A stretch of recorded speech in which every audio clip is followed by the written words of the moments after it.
Rajim Bismillahirrahmanirrahim. Robbi a'udzubika min hamazati sayatin wa a'udzubika robbi ayahdurun. Robbi srohli sodri wa yassirli amri wahlul 'uqdatam min lisani yafqahu qauli. Assalamualaikum warahmatullahi wabarakatuh. Alhamdulillahirabbil alamin, segala puja-puji milik Allah Subhanahu wa taala yang atas rahmat karunia kasih sayangnya. Alhamdulillah ibu dan bapak yang dirahmati oleh Allah, siang menuju sore hari ini kita kembali dikumpulkan di tempat yang mulia ini. Pertama-tama mari kita sama-sama doakan siapapun yang menjadi jalan pertemuan kita di siang hari ini senantiasa mendapatkan keberkahan dari Allah Subhanahu wa taala. Amin. Salawat serta salam itu juga kita lupakan, kita sampaikan kepada seluruh nabi dan rasul, wabil khusus baginda besar kita Rasulullah Muhammad sallallahu alaihi wasallam, kepada para sahabat-sahabatnya, tabiin, pemuka-pemuka agama, wali-wali Allah, pejuang-pejuang bangsa, dan senantiasa sampai kepada kita sampai akhirul zaman. Amin, amin ya Allah ya rabbal alamin. Pertama-tama kita terima kasih juga kepada Sahibul Bait, Pak Bandri, Bu Nani. Kita tepuk tangan dulu buat Sahibul Bait, hatur nuhun. Selalu menyediakan tempatnya untuk kita belajar, untuk kita berkumpul, bersilaturahim, dan alhamdulillah siang hari ini kita belajar bareng lagi gitu. Kebetulan hari ini saya bareng sama lumayan cukup kenal lama sama orang ini, ibu bapak ya. Ya, karena ibunya dia sama ibunya saya sama, sama ibu-ibu. Ya, jadi hari ini kita akan banyak belajar. Namanya Denis, gitu. Namanya Denis. Ini adik saya dan udah lama lah jadi adik saya ya. Udah berapa tahun? 41 tahun jadi adik saya gitu, dan masih setia jadi adik saya. Ya, jadi nanti kita akan banyak berbicara. Jadi kemarin kita udah bahas tentang semesta gitu ya, ibu dan bapak. Nah, Denis ini dia spesialis di mesmerism, nanti mungkin dia cerita. Denis ini juga healer, dia jalurnya energi, dan mungkin hari ini kita akan banyak bicara tentang energi. Hari ini kita akan banyak bicara tentang sinkronitas, tentang energi, dan seperti biasa nanti di tengah-tengah ada diskusi, ada yang mau ditanyakan, ada yang mau dielaborasi. Pokoknya kita seperti biasa santai aja dan dialog gitu. Sebelum kita mulai, ada baiknya kita hening dulu sejenak, kita doa sebentar, ibu dan bapak, agar kita hadir utuh di sini saat ini. Khususon, mari kita doakan orang tua kita, ibu bapak kita adalah sababiyah atau wakilnya Allah yang melahirkan kita, manusia biasa yang pasti punya salah, dan mari kita maafkan kesalahannya, dan mari kita lestarikan kebaikannya. Dan siapapun yang terlebih dahulu meninggalkan kita, yang sedang sakit dalam keadaan musibah, senantiasa kasih sayang Allah memberikan kekuatan dan ketabahan. Dan khususon siang hari ini kita semua senantiasa bermunajat untuk sama-sama dimudahkan, dialirkan pengetahuan, kesadaran, dan hikmah. Kita hening sejenak. Al-Hadiniyah, Al-Fatihah. A'udzubillahi minasyaitonirrajim. Bismillahirrahmanirrahim. Alhamdulillahirabbil alamin, arrahmanirrahim, maliki yaumiddin. Iyyaka na'budu wa iyyaka nasta'in, ihdinas siratal mustaqim. Siratal ladzina an'amta 'alaihim ghairil maghdubi 'alaihim waladdallin. Allahumma arini al-asya'a kama hiya.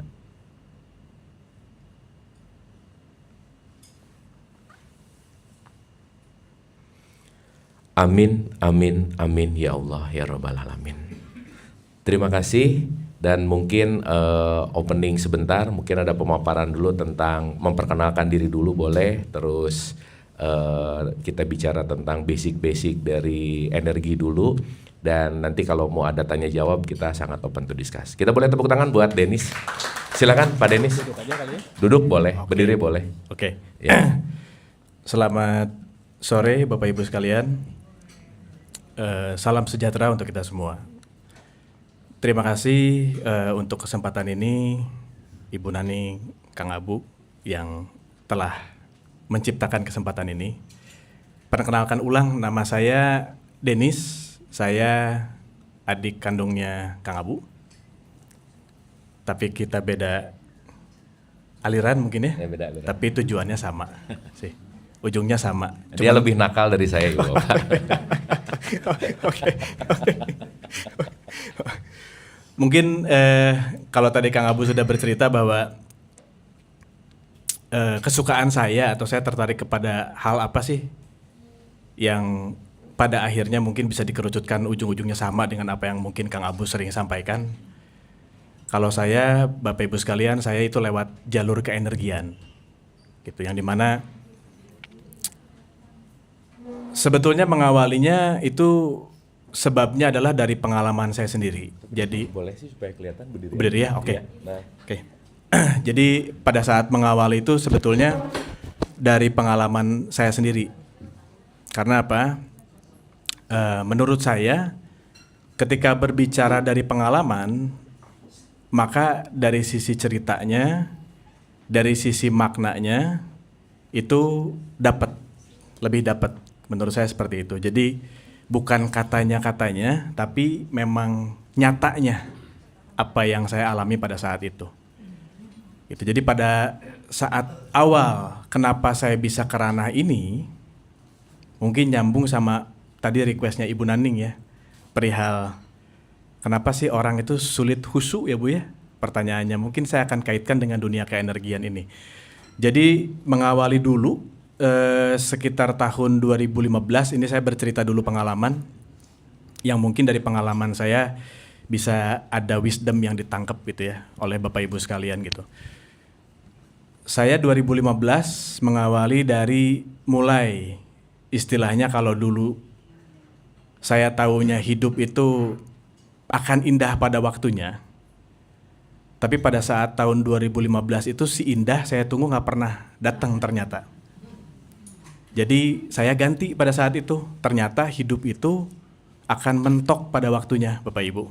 Bukan indah pada waktunya gitu. Karena ya itu pengalaman saya nggak pernah datang si indah. Jadi ketika justru itu saya sadari, oh ternyata setelah saya melepaskan si indah dan saya menyadari bahwa si mentok ini datang, disitulah saya mulai putar arah.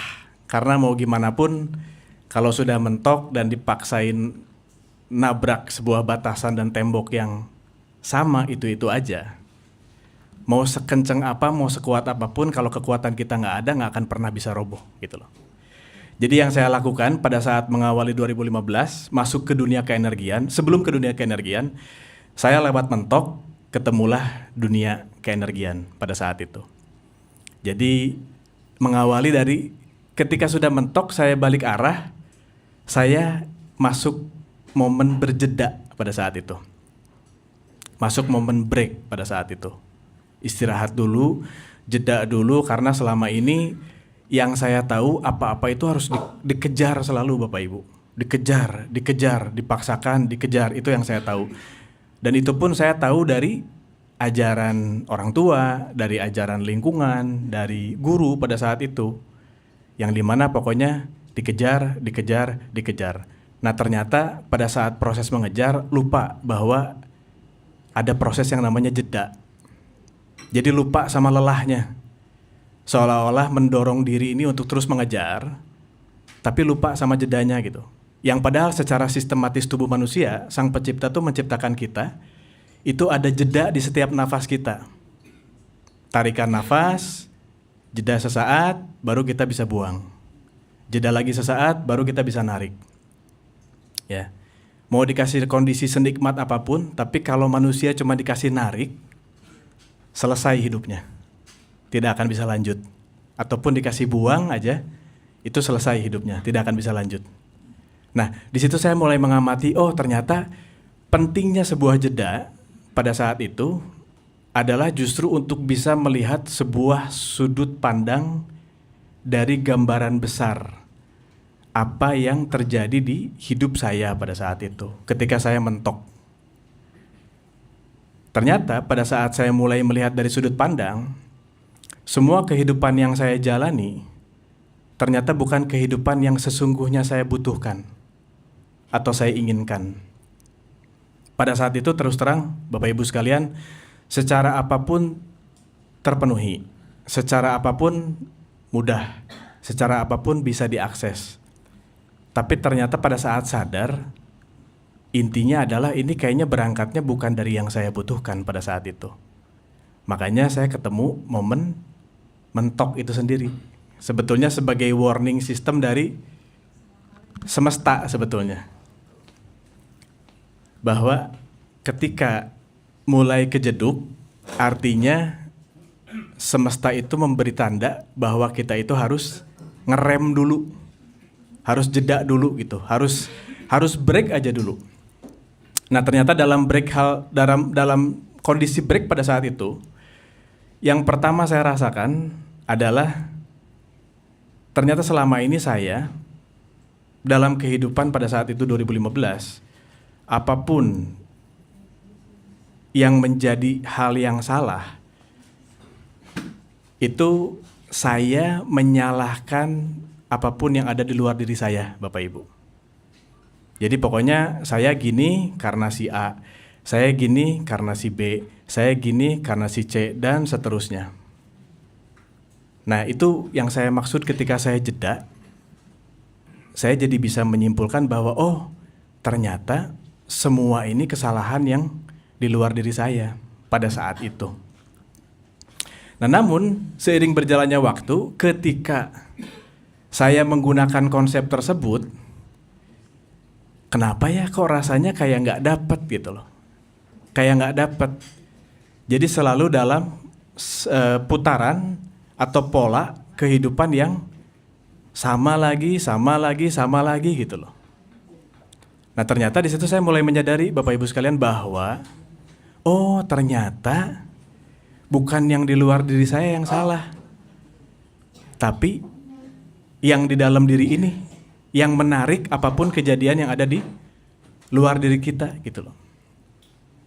Jadi kalau kita kaitkan dengan hukum keenergian, energi yang bergetar dalam tubuh kita itu akan mengundang kejadian-kejadian, orang-orang, peristiwa-peristiwa, atau apapun itu yang hadir ke kehidupan kita gitu. Nah pada saat itu, saya belum di fase ketika ada kejadian itu sebagai bahan kontemplasi, terutama kejadian yang gak enak ya Bapak Ibu ya. Kalau yang enak kadang-kadang kita lupa soalnya. Ya, kalau yang enak udah aja. Ketika yang gak enak pasti kita mengingat. Nah pada saat itu ketika yang gak enak datang kepada hidup saya gak terima pada saat itu. Saya sulit menerima itu. Kenapa? Karena saya punya mindset, punya mental pada saat itu, apapun pokoknya yang salah yang di luar diri saya itu yang paling benar. Nah ternyata di hukum keenergian setelah saya mempelajari, apapun yang datang ke kehidupan kita itu semua adalah cerminan kita Bapak Ibu. Jadi dihadirkan lewat orang, dihadirkan lewat peristiwa, lewat keluarga, lewat pasangan. Itu semua adalah cerminan diri kita. Itu kalau kita masuk ke hukum keenergian. Kenapa? Karena di energi ini kita punya hukum yang namanya frekuensi. Di frekuensi itu punya hukum yang namanya vibrasi, getaran. Jadi getaran apa yang terpancar dalam diri kita itu akan mengundang getaran yang serupa. Jadi makanya dari situ saya mulai belajar, oh ternyata ini bukan salah si A, bukan salah si B, salah si C, dan seterusnya bukan. Oh ternyata saya mulai memahami pada saat itu, oh ternyata ada getaran dalam diri saya yang mungkin, saya masih meraba-raba pada saat itu ya, yang mungkin ini getarannya kurang baik, sehingga saya menarik sesuatu hal yang kurang baik juga gitu loh. Lalu apa yang saya lakukan pada saat itu? Saya mulai mencari, ini lewat jalur apa gitu. Mungkin kalau Kang Abu waktu itu full banyaknya adalah lewat jalur kajian ya Kang Abu ya. Nah pada saat itu saya yang sifatnya saya lebih senang praktek Bapak Ibu sekalian. Sehingga ketemulah ketika saya mencari, maka semesta itu menyuguhkan kondisinya. Nah perlahan saya ketemu sama orang-orang, perlahan saya diketemukan sama seorang guru yang ternyata mulai membahas tentang keenergian gitu. Nah ketika saya mulai masuk ke energian, saya memahami satu hal. Ternyata apapun yang ada di semesta raya ini, baik saya, Bapak Ibu sekalian, barang-barang semua yang ada di sini, itu semua adalah gelombang elektromagnetik atau yang kita sebut dengan energi. Itu adalah sebuah getaran. Saya bergetar, Kang Abu bergetar, Bapak Ibu sekalian semua bergetar, dan semua kenapa bisa ada di ruangan ini dalam satu waktu yang sama? Karena kami semua satu frekuensi lewat getaran energi yang selaras. Nah ternyata ketika saya memahami, oh semua itu adalah getaran. Oh semua itu energi itu adalah gelombang elektromagnetik yang bergetar, ada yang lambat, ada yang cepat. Sebagai contoh, ketika getarannya semakin cepat, kita bisa menghirup udara. Tapi kita nggak bisa melihat, tapi kita bisa rasakan. Karena saking cepatnya getaran, sehingga dia tidak terlihat. Getaran yang lebih lambat adalah yang memadat seperti benda-benda, seperti tubuh kita masing-masing. Namun semua ini kita adalah makhluk energi. Lalu saya di situ mendapati lagi sesuatu hal bahwa ternyata yang membuat saya nggak nyaman, dulu saya adalah bilangnya ini takdir saya dari Sang Pencipta. Saya dikasih kondisi yang tidak nyaman pada saat itu 2015. Saya bilangnya selalu takdir.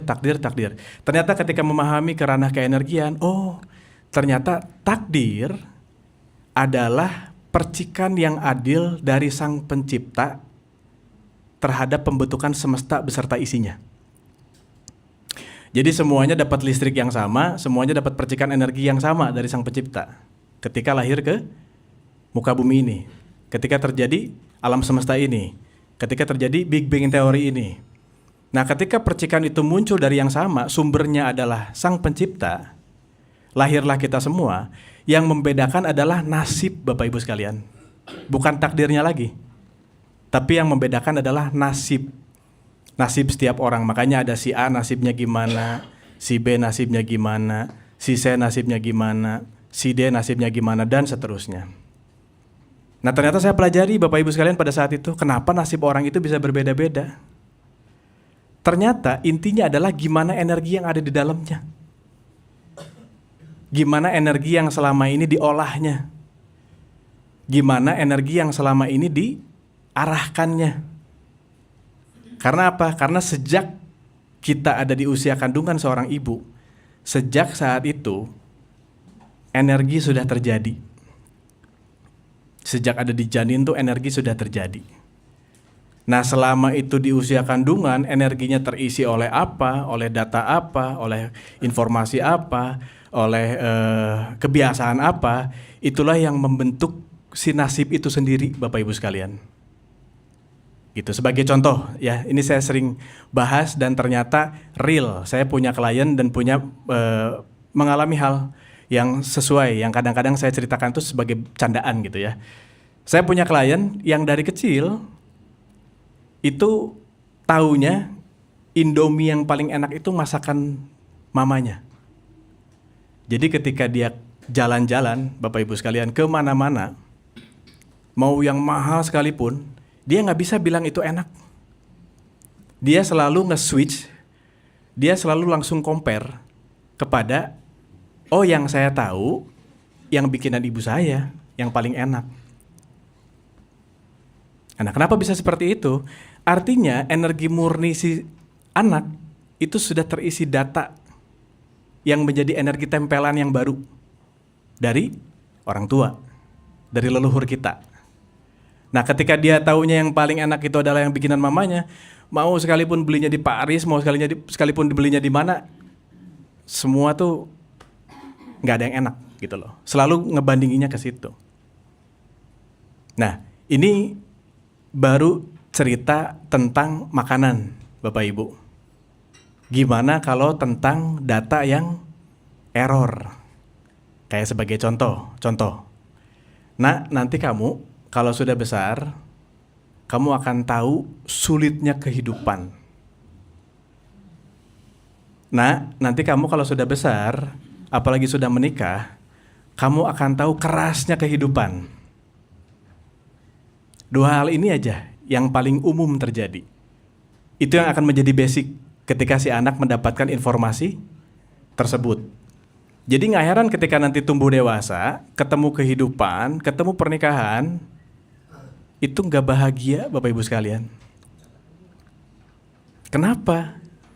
Karena sejak kecil energinya, vibrasinya sudah terinstal sebuah data tersebut gitu loh. Jadi ketika data tersebut terinstal dalam tubuhnya, dalam mindsetnya, dalam pikiran bawah sadarnya, dan pikiran tidak sadar ini tempat nyimpan energi.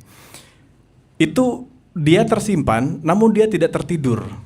Dia tersimpan dalam tubuh, dalam DNA seseorang, itu sifatnya bergetar. Dia bervibrasi itu.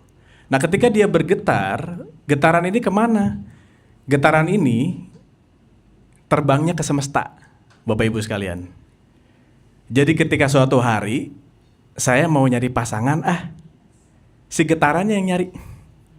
Oh, saya tahu dari ibu saya, dari orang tua saya, kalau kamu punya pasangan suatu hari, kamu akan tahu kerasa kehidupan. Getarannya yang nyari.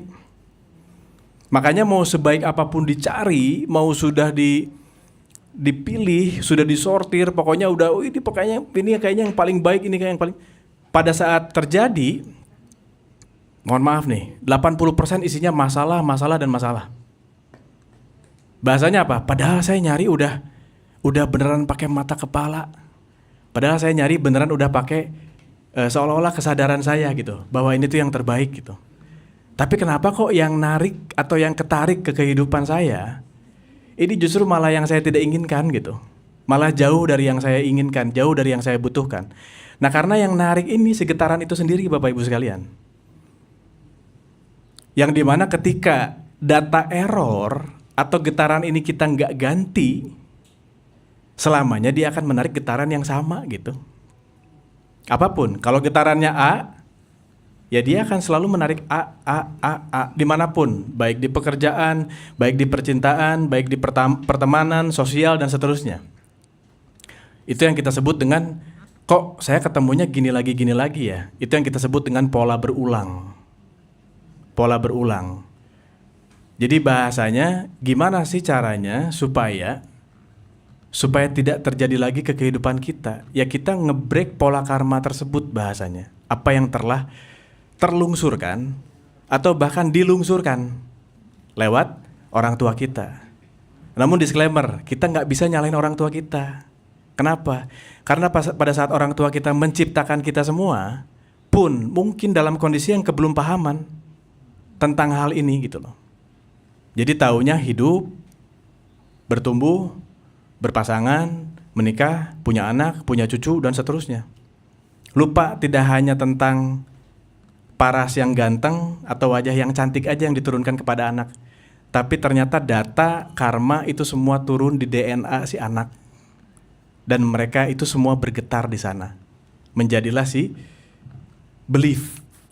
Dari belief nanti jadi behavior si anak. Makanya kadang-kadang tanpa sadar, saya kok bisa suka ini, saya kok nggak suka ini, itu banyak. Karena bisa jadi lewat instalan, bisa jadi lewat data atau apapun. Nah biasanya yang saya tadi istilahkan 2015 saya mentok, si indah ini sudah saya singkirkan, saya ganti sama mentok. Saya mulai menyadari Bapak Ibu sekalian pada saat 2015 ini kayaknya bukan saya gitu. Ini kayaknya bukan saya. Nah disitulah saya ketemu sama dunia keenergian ini. Yang dimana saya mulai olah pada saat itu. Saya mulai kaji pada saat itu harus dari mana startnya. Harus dari mana mulainya untuk saya bisa mengolah atau mengganti data-data yang ada dalam diri saya. Ternyata jawabannya simple, tapi biasanya ini sulit dilakukan. Satu, pada saat itu saya mendapatkan sebuah wisdom. Ternyata dengan cara menerima dulu kondisi kita pada saat itu. Itu yang pertama. Diterima dulu kondisinya. Karena kadang-kadang mohon maaf Bapak Ibu sekalian, kenapa orang sulit menerima? Karena hidupnya selalu menggunakan hidup ukuran orang lain. Yang dimana gak akan pernah bisa sama sampai kapanpun. Saya sama Kang Abu berangkat sama-sama ke toko baju. Ukuran kami beda. Mau mereknya sama, tapi ukuran saya sama Kang Abu beda. Nah biasanya kenapa hidupnya tidak diterima atau sulit menerima? Karena berusaha untuk menggunakan ukurannya orang lain Bapak Ibu sekalian. Ketika dipaksakan ukurannya orang lain dimasukin ke sini, dipaksa-paksa nyaman, tapi ternyata getarannya tahu bahwa ini bukan saya gitu loh. Ini longgar ini kegedean gitu loh. Atau kesempitan, ini bukan saya gitu loh. Nah jadi yang pertama pada saat itu, saya mulai menyadari bahwa oh ternyata diterima dulu. Saat itu kondisi saya seperti apa diterima dulu. Dan ini menurut saya pada saat itu apalagi sesuatu hal yang tidak mudah. Karena dibiasakannya selalu harus kuat. Dibiasakannya selalu nggak boleh lemah. Dibiasakannya selalu anak laki-laki nggak boleh nangis. Itu terbentuk Bapak Ibu. Jadi ketika mau menerima hidupnya sendiri pun sulit. Itu yang pertama. Yang kedua, setelah menerima, mengakui, diakui. Diakui seapa adanya tentang perasaan yang Anda rasakan saat ini apa. Yang enak akui enak, yang nggak enak akui nggak enak gitu loh. Ya terkadang kan diajarinnya, udah kamu pokoknya kalau ada yang nggak enak, udah kamu bersyukur aja. Ya, yang dimana ujung-ujungnya, yang saya tahu, sepemahaman saya, bersyukurnya menjadi toksik. Jadi toxic grateful ya. Jadi bukan syukur yang sesungguhnya. Atau enggak, udah kamu legowo aja. Pada akhirnya bukan legowo beneran, tapi hanya dipaksakan legowo gitu loh. Udah terima aja. Dipaksa nerima gitu loh. Ini kenapa saya bilang sulit, karena hal tersebut itu kadang-kadang melekat dalam diri kita bahwa kita, pokoknya kita nggak boleh mengeluh. Ya, memang betul. Tapi tunggu dulu. Ketika memang data error kita banyak, katakanlah 80% dalam tubuh kita, gimana kita mau hadir saat ini? Gimana kita mau menikmati hidup kita saat ini? Toh 80% data error dalam tubuh kita itu selalu terngiang, selalu membayang-bayang, selalu muncul memori gitu loh. Bahwa oh dulu tuh saya banyak gak enak, 80% ketimbang 20% jauh Bapak Ibu. Let's say 80% yang errornya, itu akan selalu terus ketarik di sana. Itu kenapa saya kok sulit ya bersyukur. Saya kok sulit ya untuk hadir saat ini. Saya kok sulit ya untuk betul-betul merasakan hidup saat ini.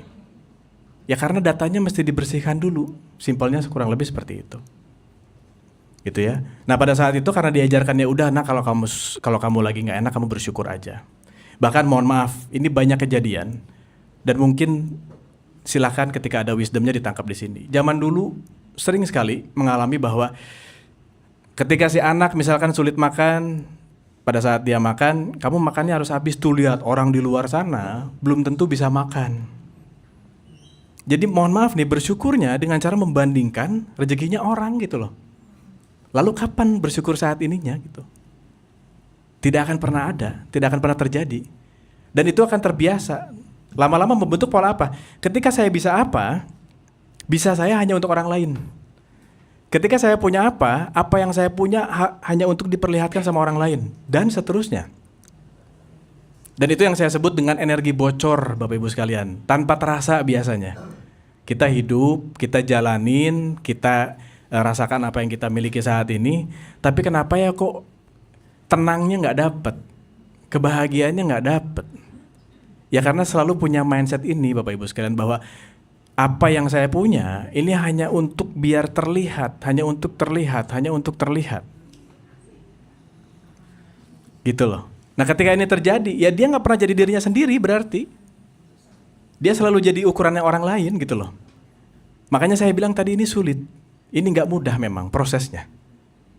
Tidak mudah prosesnya. Dari 2015 sampai hari ini saya masih terus belajar Bapak Ibu sekalian.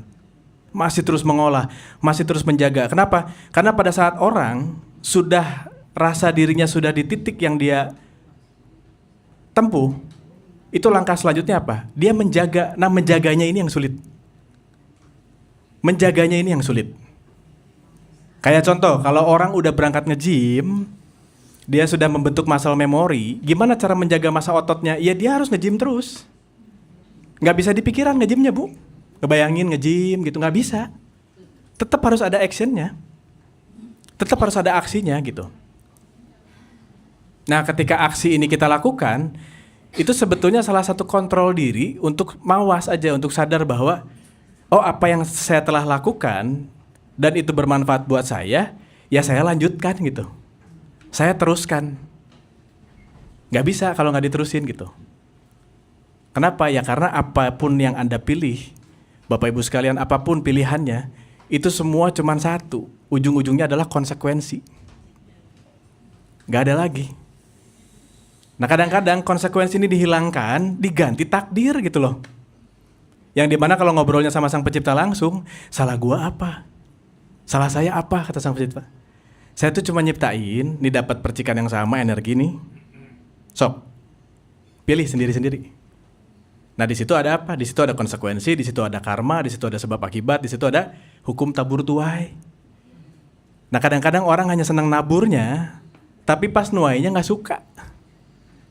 Pas nuainya ketika tuainya dimulai dituai dan itu nggak enak, mulai, aduh, Ujian cobaan apa lagi ya Tuhan?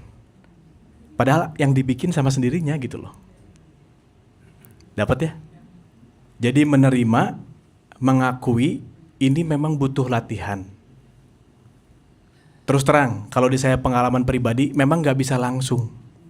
Butuh latihan. Kenapa? Ya karena semelekat apa kita hidup, setua apa kita hidup, usia berapa saat ini kita hidup, semua dibawain data, katakanlah data error tersebut, ya berarti selama itu kita harus meluruhkannya. Makanya saya sering bilang, kalau di dunia ini ada kompetisi, ada balapan, sebetulnya musuh kita tuh bukan yang kita ajak balap, bukan. Tapi musuh kita tuh ego kita sendiri. Bukan orang yang ngajak balap loh, yang diajak balap bukan. Dan apa yang terjadi ketika orang menang di balapan, biasanya nih, bukan kepuasannya, tapi egonya yang naik. Makanya dia akan selalu mencari balapan di lini apapun. Baik di sisi pekerjaan, baik di sisi percintaan, baik di sisi apapun sosial. Apa yang dia punya, balapan semuanya. Padahal kata yang diajak balapnya, siapa yang mau balapan gitu loh. Kadang-kadang gitu loh. Ya itu mah kamu aja yang mau balapan gitu loh. Ya ternyata kan dia balap sama siapa? Ya dia balap sama dirinya sendiri. Bukan balap sama orang lain, dia balap sama egonya sendiri. Makanya kalau di hukum keenergian menurut saya, pengalaman saya, ketika orang balapan, yang menang balapan siapa? Yang berhenti balapan. Ya, orang yang menang balapan ini yang berhenti balapan justru. Ya, yang dia berhenti, dia jeda, dia putar arah, dia ngaca, kontemplasi di situ. Gitu loh. Ya. Nah, ini Bapak Ibu sekalian yang saya mulai alami dari 2015 pada saat itu sampai hari ini yang terus saya kaji, yang saya terus olah. Gitu. Karena menurut saya fundamental ya, sangat basic sekali tentang energi, frekuensi, vibrasi. Karena dia itu segala-galanya. Kayak tadi Bu Naning, Bu mau bahas apa? Bahas tentang husu. Nah kenapa orang gak husu Bu? Ya karena mungkin dalamnya balapan Bu. Selalu mencari apa habis ini saya bisa balapan sama siapa. Makanya gak pernah hadir di sini. Gak pernah ngerasain sesungguhnya dirinya seperti apa. Gak pernah present moment gitu loh. Hadir seutuhnya saat ini. Karena selalu di sininya mencari. Ya. Nah, ini kan yang jadi sebab ini kenapa itu terjadi kan. Kenapa mental balapan ini ada di saya gitu. Ya contoh kecil, mohon maaf ya. Ini saya ngambil dari kisah-kisahnya klien-klien saya nih. Ya dari kecil ada yang di input datanya seperti ini sama orang tuanya. Nak, kamu udah besar, jangan mau kalah sama orang. Selesai. Nak, pokoknya kamu harus ranking 1. Harus. Selesai. Mentalnya kepicu tuh. Ya. Tertekan Bu. Jadi satu sisi ketika dapat ranking 1-nya happy. Tapi happy-nya bukan buat dirinya Bu, untuk orang tuanya Bu. Dirinya nggak pernah ngerasa happy. Yang itu istilahnya store nilai Bu. Ya udah yang penting saya store nilai aja. Yang penting saya prestasi nih orang tua saya tahu. Sok udah cukup mau apa lagi. Gitu loh. Nah ketika dia mulai menyadari ini bukan saya, ternyata saya emang gak pengen amat ranking 1. Nah dia berarti mulai sadar tuh, dia mulai kejeduk tuh. Mulai mentok berarti dia. Bahwa kayaknya ini bukan saya. Ini tuh saya, versi saya yang sedang di-push aja. Yang lagi ditekan aja. Yang lagi dipaksa aja. Untuk seolah-olah biasanya kan bahasanya apa? Biar kamu nanti jadi orang bener. Sekarang cek, mohon maaf nih, yang ranking 1 bener nggak? Nggak juga Bu, nggak juga gitu loh. Ya, karena tergantung. Ini pasti lagi nyindir ibunya ya, ibunya sendiri ya. Kayaknya kalau yang ngomongnya ini sama juga sih. Dan kebetulan Kang Abu, kalau saya di akademisi itu saya rapot merah terus jujur aja. Beda sama Kang Abu ya. Gitu, dan memang saya punya peristiwa yang kurang lebih sama seperti itu. Ya saya ngambil dari pengalaman. Betul. Ya balik Bu, kenapa? Karena kalau bicaranya dari pengalaman tuh enak Bu. Kalau bicaranya dari pengalaman, dari apa yang pernah dirasakan tuh energinya akan sampai. Coba aja Bapak Ibu sekalian kalau orang cerita, ini benar apa enggak, kerasa kok sebenarnya. Ini benar dari pengalamannya apa dia ngambil cerita orang gitu loh.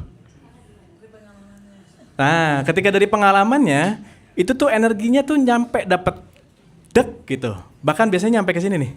Dek. Aduh, kena nih. Nah, itu berarti tandanya kepercik tuh. Ya. Jadi mohon maaf kalau sore ini pun ada yang kena itu kepercik tuh.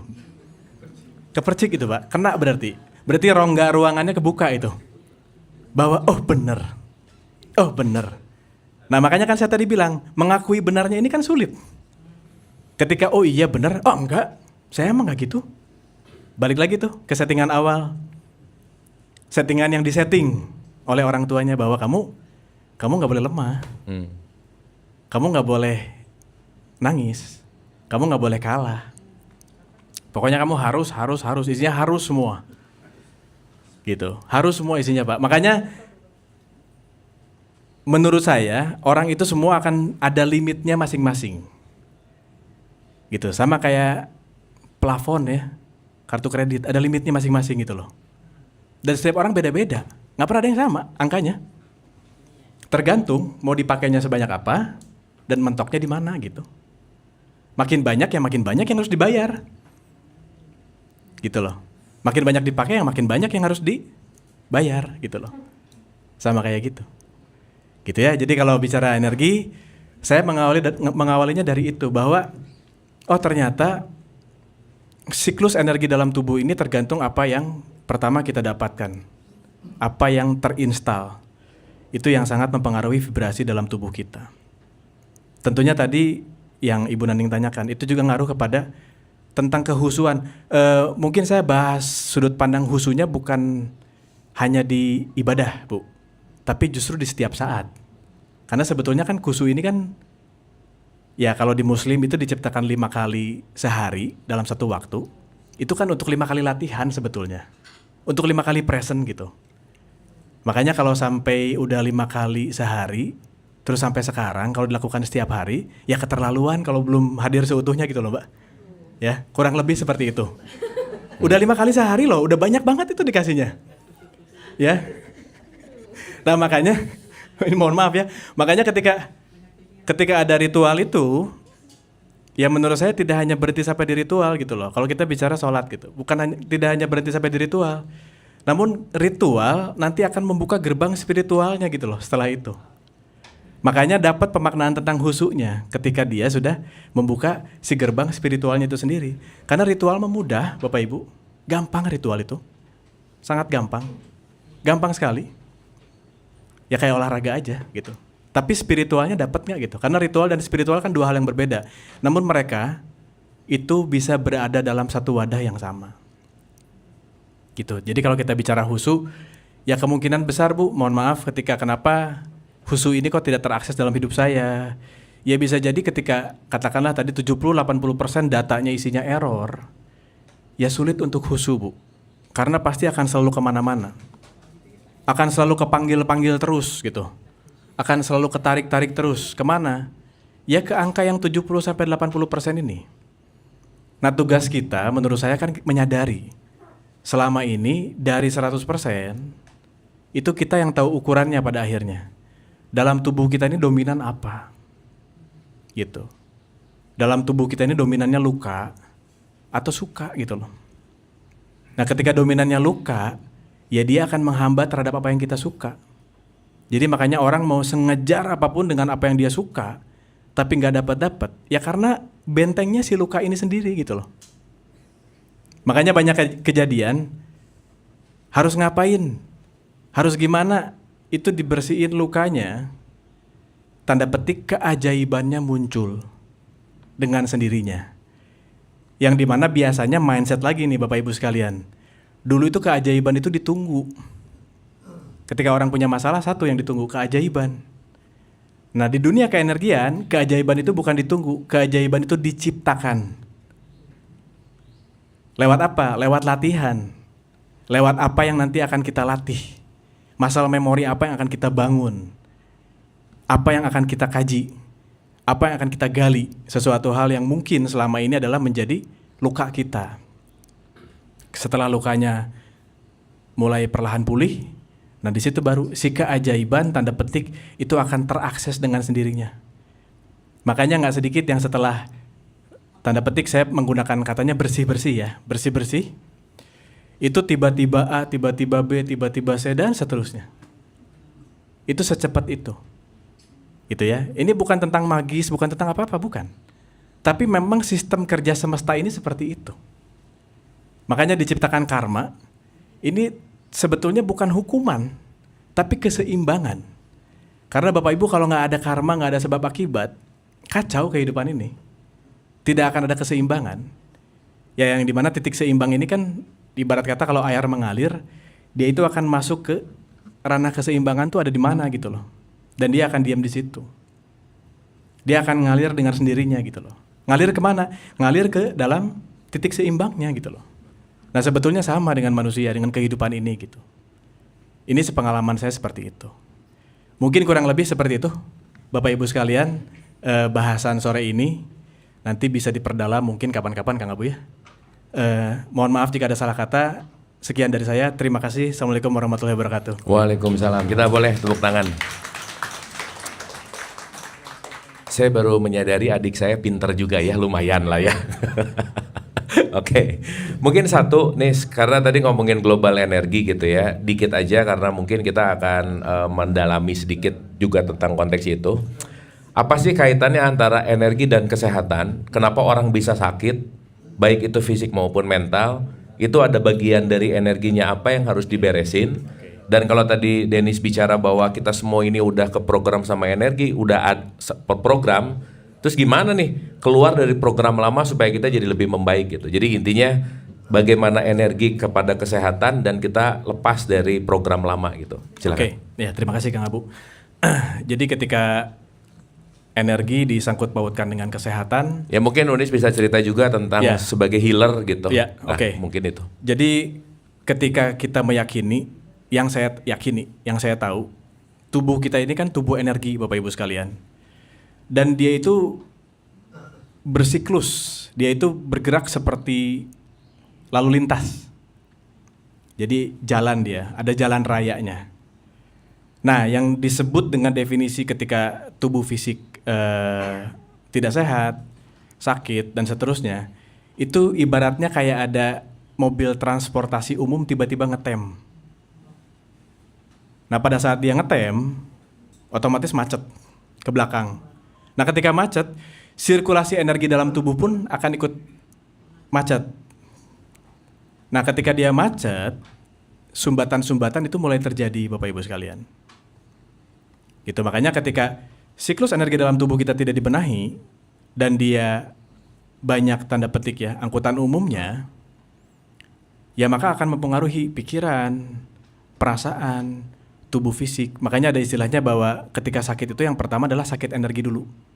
Baru lama-lama sakit fisik gitu. Seperti contoh, mohon maaf, ketika orang menyimpan sebuah dendam, ya otomatis dia sedang menciptakan si angkutan umum itu sendiri. Makanya siklus energinya menjadi tidak bekerja. Nah, sehingga ketika siklus energi tidak bekerja, kita punya 7 besar titik cakra manusia dari mulai ubun-ubun sampai ke dasar, itu menjadi mulai terhambat biasanya. Satu persatu mulai terhambat. Nah, ketika dia terhambat, itu arusnya tuh menjadi kecil. Jadi dia tidak bisa mengaliri air yang dibutuhkan gitu. Ya mungkin sama dengan perihal orang makan. Ketika butuh makan, udah lapar, udah waktunya, tapi dikasihnya tidur atau dikasihnya olahraga. Ya ini udah jamnya ya, udah jamnya, memang jamnya gitu, tapi dikasihnya olahraga. Habis itu berlebihan. Sama seperti itu, Bu. Jadi dia tidak terenergikan gitu loh, nggak dapat energinya. Itu kalau hubungannya sama tubuh fisik. Lalu tadi sama apa Kang Abu? Ya, kenapa orang bisa sakit? Terus apa sih apa kaitan antara orang sakit dan energinya tuh gimana gitu? Oke, nah ini starting pointnya biasanya nih, apa yang membuat si energi tersebut tidak lancar mungkin ya jadinya ya dalam tubuh itu, kenapa dia tidak lancar? Ya karena sebetulnya dia mulai balik tadi, dia mulai mentok sebetulnya. Dia tuh mulai tahu ada sesuatu hal yang nggak nyaman di dalam dirinya. Jadi si program-program lama, si data-data yang masuk ini, sebetulnya dia mulai bersuara dalam tubuh ini. Mulai ngasih tahu, ini kamu nggak nyaman loh di hal ini kamu paksakan loh.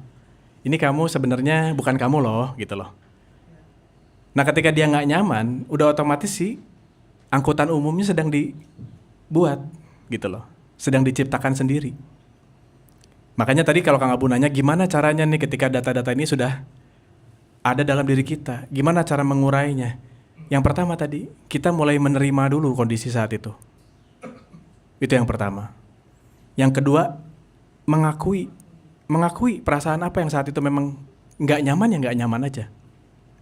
Makanya hal yang paling simpel yang saya bagikan di mana-mana, di workshop saya atau apapun itu, orang itu diarahkan untuk journaling Bapak Ibu, untuk nulis.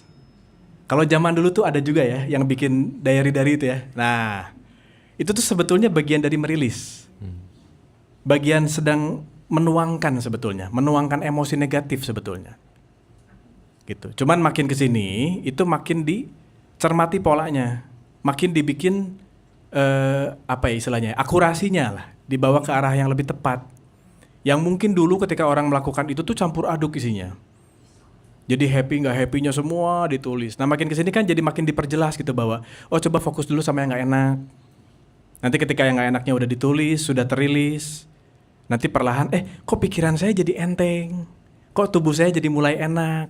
Itu tuh spontan biasanya seketika. Kenapa? Ya karena dia lagi buka si angkutan umumnya supaya jalan dalam tubuh itu gitu loh. Nah ketika dia buka itu semua, dia terima, dia akui, dia rilis, dia buka itu semua. Ketika angkutan umumnya sudah mulai berjalan, siklus energinya pun nanti mulai berjalan. Disitulah self-healing terjadi Bapak Ibu. Gitu, penyembuhan dengan sendirinya terjadi di sana gitu. Jadi sebetulnya kan tubuh kita ini pinter. Diberikan oleh Sang Pencipta secara mekanisme, tubuh kita ini cerdas, tubuh kita ini pinter. Nah namun kenapa tubuh kita ini tidak optimal sesuai kepintarannya? Ya karena terhambat oleh hal tersebut.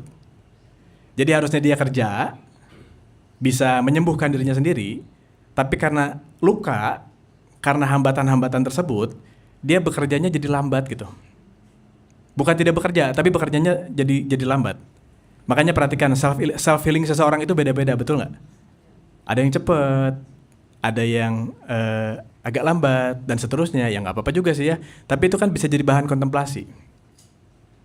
Gitu loh, bisa jadi bahan kontemplasi. Oh ternyata si tenang ini yang butuh diakses. Nah mau ngakses tenang ini, memang kita butuh itu dulu, menerima, mengakui, dan merilis hal tersebut. Supaya arus energi dalam tubuhnya berjalan normal kembali. Seperti itu, Bu.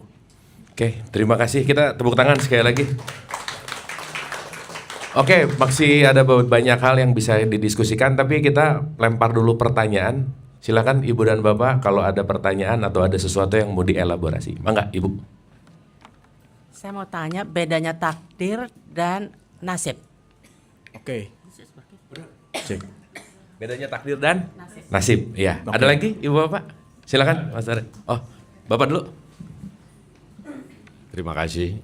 Mungkin kalau dari saya lebih ke arah kita sudah tahu harus menerima, mengakui, dan merilis. Nah, tapi caranya itu kan yang sebetulnya banyak orang tidak tahu.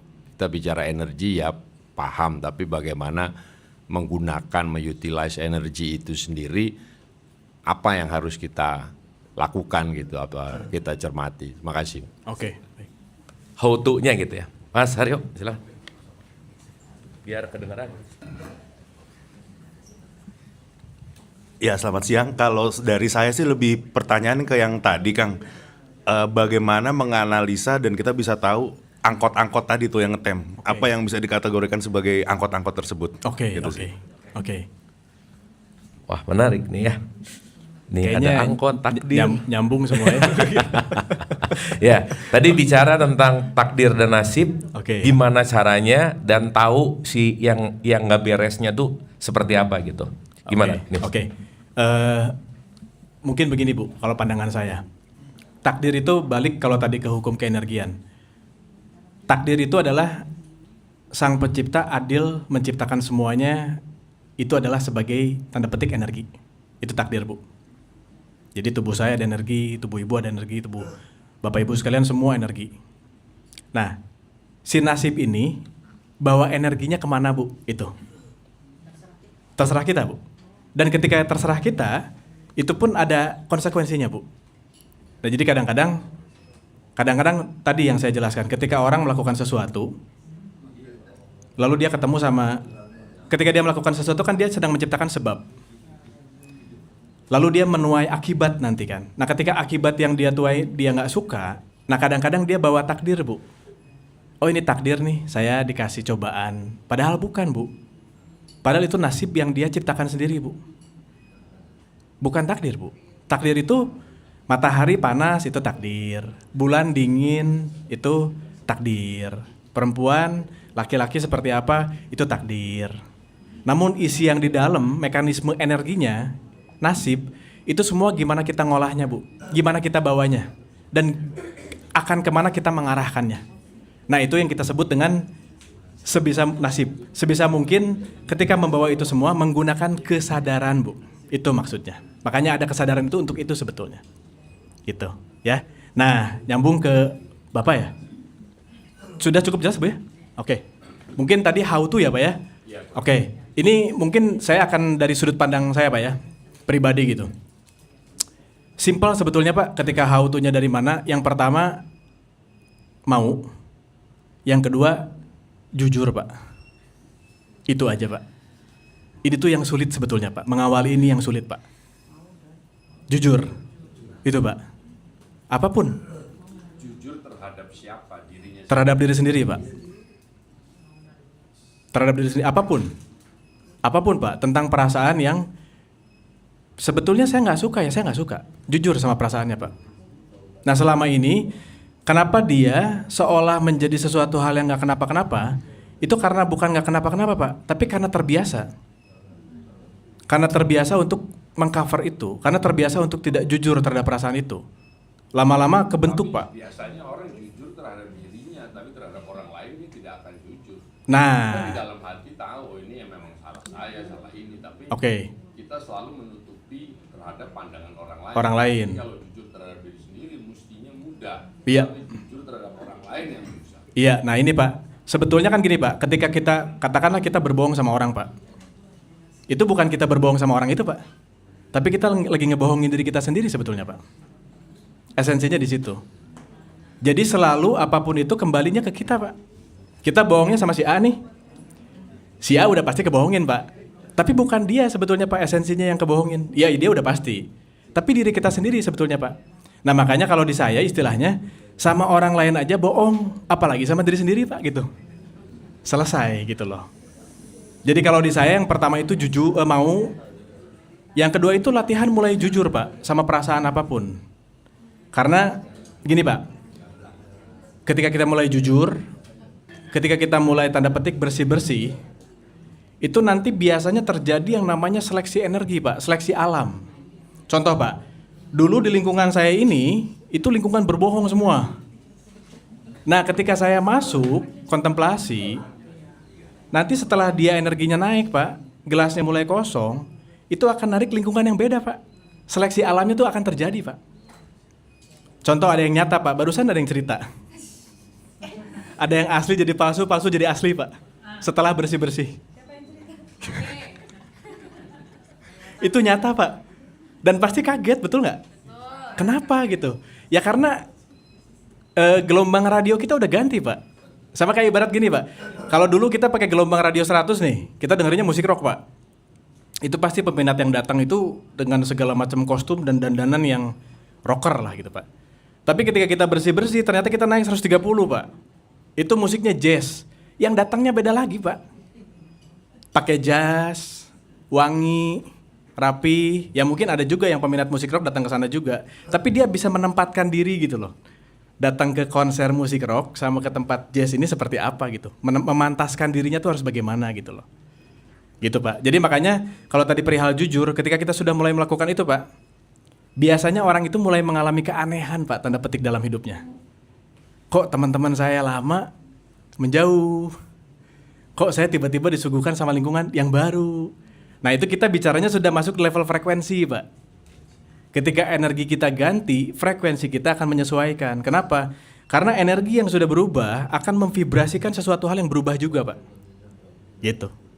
Jadi yang butuh diingat mungkin ketika kita bohong sama orang, bukan orang yang dibohongin, tapi justru kita lagi bohongin diri sendiri. Dan itu kita tahu persis pasti, Pak, sebetulnya.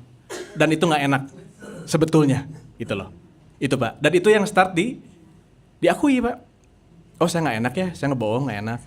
Karena pas kita mengakui itu proses rilis itu terjadi, Pak. Makanya Bapak kalau psikolog, psikiater, itu kan diajak ngobrol tuh, ditanya tuh. Sebetulnya lagi ngeluarin itu.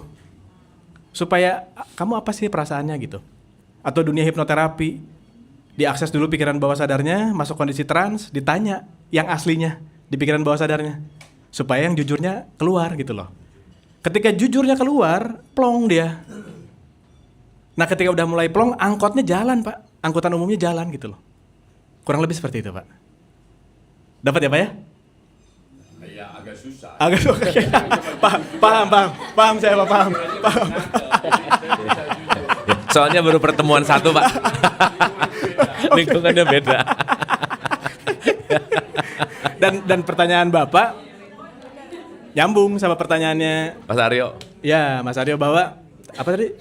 Ya si angkot-angkot ini supaya nggak ngetem terus gimana gitu. Itu caranya, Mas. Gitu. Mungkin sekalian kejawab kali ya. Jadi supaya nggak ngetem itu startnya ya dari mulai kitanya beraksi gitu loh. Mulai kitanya beraksi. Aksinya di mana? Aksinya kalau tentang emosi negatif, tentang data energi itu aksinya yang pertama itu di level perasaan. Contoh ini tiba-tiba terlintas nih karena ada klien saya yang seperti ini. Saya punya klien, dia olahraga seminggu hampir 5 kali. Maaf ya kalau ada yang relate ya. Maaf. Olahraga seminggu 5 kali. Tapi ngeluhnya apa, Pak? Kok tubuh saya nggak bugar-bugar? Kok saya happy-nya pas saat setelah olahraganya aja? Oh iya, setelah olahraga kan hormon keluar. Tapi setelah itu balik lagi. Kenapa? Olahraganya lari lagi. Ya saya cuma bilang, ya Anda lagi lari dari masalah, selesai. Gitu loh, pakai olahraganya lari dari masalah gitu. Ya nggak apa-apa juga sih. Tapi menurut saya itu bisa jadi bahan kontemplasi. Kenapa ketika melakukan itu, tapi kok saya tidak mendapatkan khasiat yang sesungguhnya gitu loh. Ternyata dia hanya sedang lari dari dirinya, Pak. Gitu loh pada saat melakukan itu. Olahraga lah gitu loh. Itu aksi, Pak. Nah yang butuh diakui ini apa sih yang enak? Itu di level rasa. Dan energi itu dominan 99% tanda petik bermainnya di level rasa. Makanya saya tadi bilang jujur, ngaku itu sulit. Sama nomor 3, ganti temen. Ganti teman.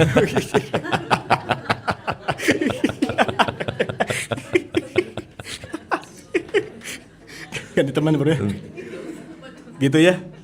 Makanya saya tadi bilang nerima, ngaku itu sulit. Makanya ada yang pernah ngalamin nggak ketika, aduh saya nyimpan sesuatu hal nih yang selama ini saya bohong, tapi setelah ngomong sama orangnya, mau konsekuensinya enak nggak enak, tapi habis itu plong. Nah itu maksudnya Bu. Itu tuh lagi ngurai angkot ya.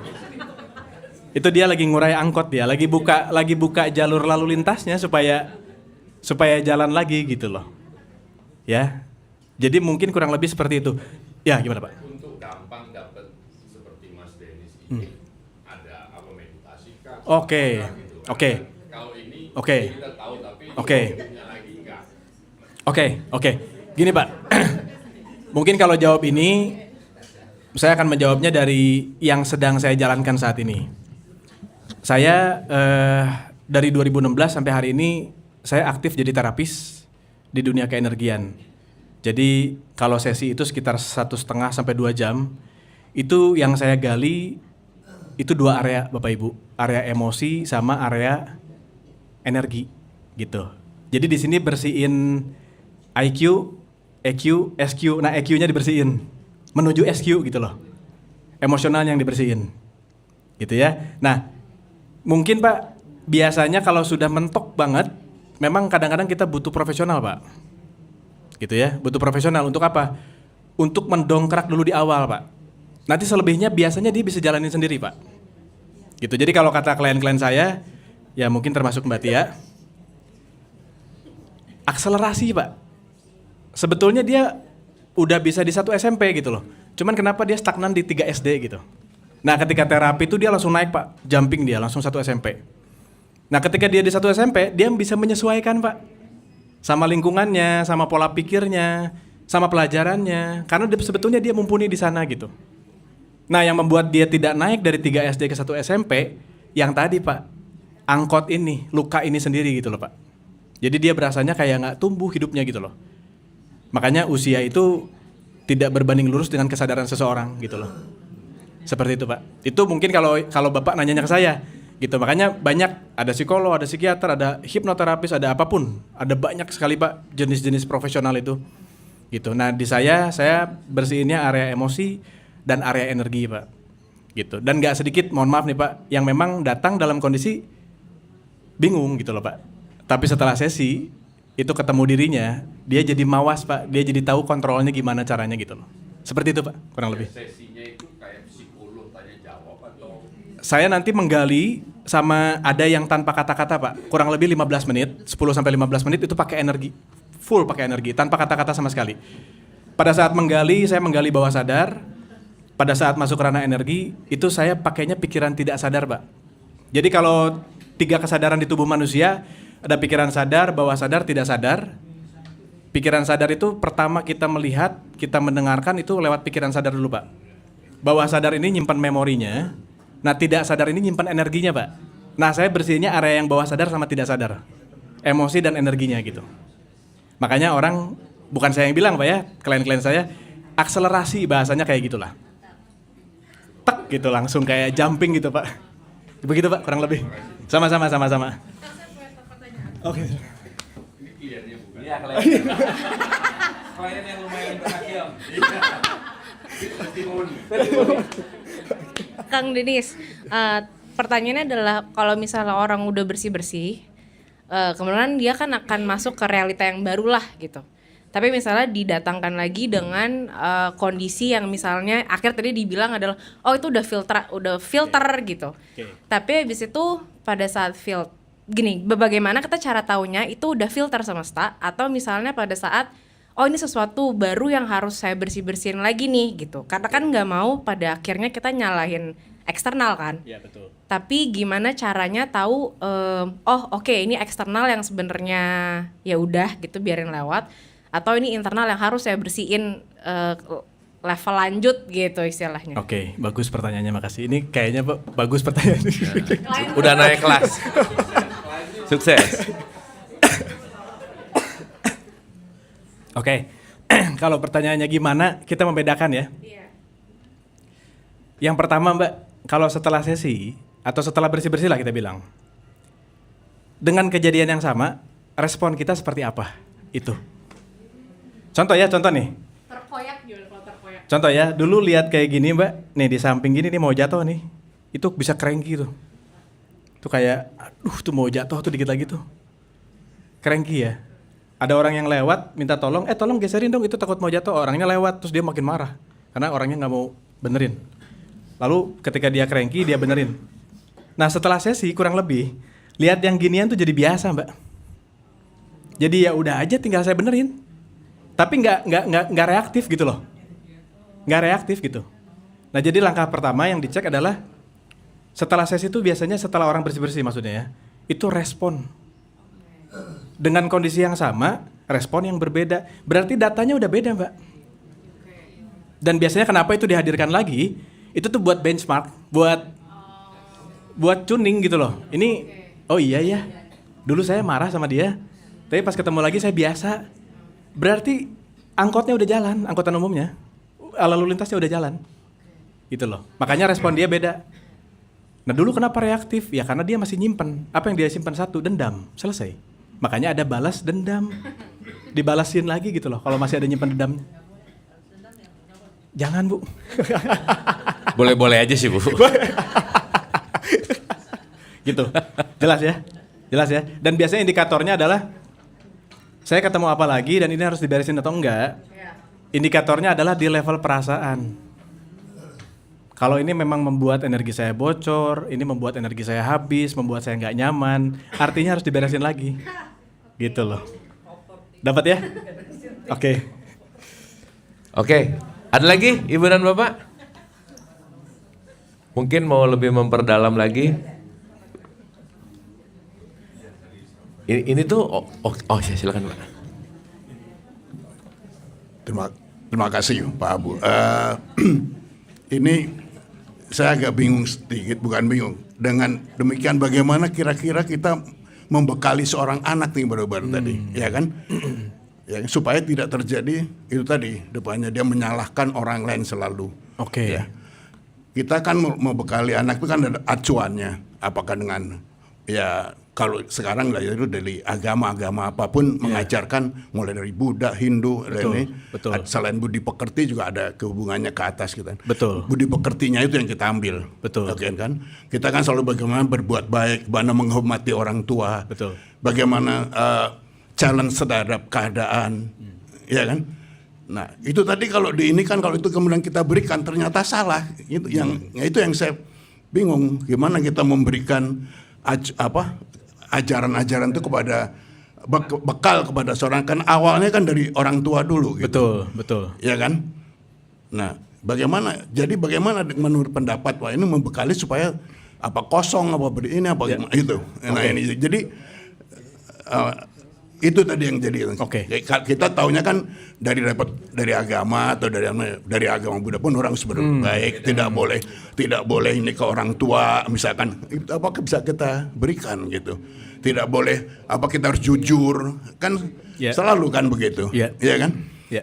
Nah, kemudian dia menyimpang itu kan sebenarnya ya akibat dari lingkungan atau apa dan ini apakah ini supaya ini tadi gitu kita tidak percuma memberikan bekal pada awalnya itu. Oke. Terima kasih. Ya, terima kasih Pak. Oke. Mungkin ada lagi satu lagi biar sekalian. Udah oke? Ini Ibu Bapak diam-diam tuh ngerti atau udah lapar ya? nyerna kayak itu. Oh, mencerna. Mencerna makanan atau Ngetes kejujuran. Udah lapar nanya lagi. Silakan. Oke. Mungkin begini Pak, saya mau mencoba dari sebuah cerita nyata ya Pak ya. Jadi saya pernah kedatangan klien Pak. Sudah menikah. Tapi sudah masuk dunia seperti ini. Makanya waktu itu sesi terapi gitu. Jadi katanya dengerin Kang Abu, terus ya suka masuk juga room saya dan seterusnya lah intinya. Nah, ketika datang itu problemnya adalah kesulitan punya keturunan, Bapak Ibu, pada saat itu, gitu. Lantas saya bicara seperti ini, Pak. Menurut saya justru bagus. Jangan dulu punya keturunan. Mending bersih-bersih dulu. Nanti kalau udah bersih, pas punya keturunan, itu sudah sangat meminimalisir data error yang turun, Pak, ke keturunan. Gitu. Nah, jadi untuk mungkin yang sudah lebih dulu, orang tua, sudah kepalang, sudah tanggung, ya saya mungkin bisa menganalogikannya ya mungkin pada saat itu yang diketahui itu. Jadi cara mendidik itu seperti itu. Dan mungkin pada saat itu yang dilontarkan itu adalah sesuatu hal yang terbaik untuk anaknya gitu loh. Gitu ya, yang kita nggak tahu nih. Nah, namun ketemu kajian-kajian seperti ini mungkin jadi tersadar Pak bahwa aduh, saya kepalang nih dulu sama anak saya ngomong gini, sama anak saya ngomong apa dan seterusnya gitu. Nah, itu langkah pertama yang harus diganti.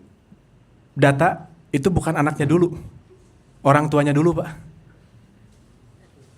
Orang tuanya dulu yang menyadari itu. Kenapa? Karena orang tua sama anak itu ikatan darahnya sangat kuat. Makanya istilahnya tidak ada bekas orang tua, tidak ada bekas anak. Tapi mohon maaf nih, bekas pacar, bekas suami, bekas istri ada. Tapi bekas orang tua, bekas anak itu nggak ada. Jadi di dunia energi, ketika orang tuanya ganti, anaknya nanti menyesuaikan. Mulai menyesuaikan biasanya perlahan. Ini saya punya kejadian nyata, saya cerita lagi dari contoh klien ya. Pulang sesi terapi, Bapak Ibu sekalian, ini anaknya nggak pernah makan bareng sama ibunya. Pulang sesi terapi, Itu dalam seminggu saya lupa, 3 hari setelahnya kalau nggak salah, itu langsung chat saya. Kang bingung katanya. Saya pulang, anak-anak tuh jadi guyup aja. Jadi makan malam tuh di rumah di meja makan bareng-bareng sambil ngobrol. Kan aneh. Selama bertahun-tahun nggak pernah seperti itu. Kenapa? Karena gelombang si orang tuanya udah ganti. Jadi si anak ini nanti menyesuaikan. Dan tidak hanya anak, sekitar apapun nanti menyesuaikan. Baik lingkungan kerja, baik keluarga, apapun, pasangan, semua menyesuaikan. Dan menyesuaikannya ke arah mana? 2, stay atau pergi. Itu mah hukum alam. Itu aja sebetulnya. Itu yang disebut dengan seleksi alam pada akhirnya gitu loh. Karena mau nggak mau, suka nggak suka seperti itu. Jadi saya sering bilang juga sama klien-klien saya, ini kalau orang mau bersih-bersih, punya konsekuensi loh. Nggak bersih-bersih juga punya konsekuensi, silahkan mau yang mana gitu loh. Mau bersih-bersih, misal nih, langsung ada yang enak, lewat nggak enak dulu sebentar, tapi dia jadi dirinya sendiri setelah itu gitu loh. Atau mau terus di getaran yang lama, ya akan menarik terus pola yang sama gitu, terserah. Itu mah bebas, mangga aja gitu loh. Bersih-bersih pun ada konsekuensinya gitu loh. Pasti akan ketemu dulu nggak nyaman. Itu yang kita sebut dengan bertumbuh. Nah namun saya mensugesti diri saya sendiri bahwa bertumbuh itu bukan sesuatu yang menyakitkan. Kenapa? Karena kalau pakai bahasa itu, kalimat itu, nanti kita fokusnya sama sakit. Tapi bertumbuh adalah sesuatu hal yang natural. Jadi rasa sakit di balik semua itu tuh natural gitu, natural proses gitu loh. Pakai mindset itu supaya apa? Supaya pas ketemu, katakanlah ketemu rasa nggak nyamannya, ya udah itu tahu kita natural dan kita jalaninnya juga jadi santai gitu loh. Jadi lebih enak aja gitu. Karena kalau kita taunya sakit, yang ditunggu sakitnya nanti. Ya, karena bawah sadar kita tuh taunya apa yang kita masukin aja. Bawah sadar taunya itu. Gitu.